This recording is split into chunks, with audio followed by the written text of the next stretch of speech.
Before Coastal Plain League play even begins, the Macon Bacon have made history. How's that? Well, the Bacon have signed the first ever female coach in the CPL. Kiana Jones, a redshirt sophomore from UNC Chapel Hill's softball team, joins the Bacon as the bench coach and will oversee the team's baseball analytics and coach the bases. This is a momentous time in the league, and decisions like this began in the front office with open-minded individuals just like Bacon President Brendan Raphael and head coach Kevin Soini.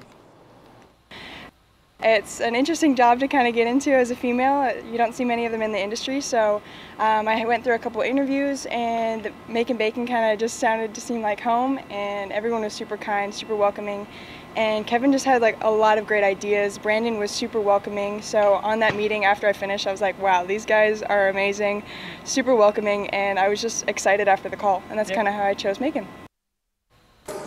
I'll have more on Coach Jones tomorrow. However, outside of this momentous time, head coach Kevin Soini has had some struggles this week preparing a roster to compete for the first few weeks of the season. Most of our players are Division I players, and unfortunately the start of our season kind of overlaps with conference tournaments of Division I players. So what I had to do is I had to go find a lot of really good players that are maybe at some lower levels or at some programs where they maybe didn't qualify for that. So a lot of those players are with us right now as temporary players. So once Division I playoffs finish, more players will trickle in and round off the Bacon's roster.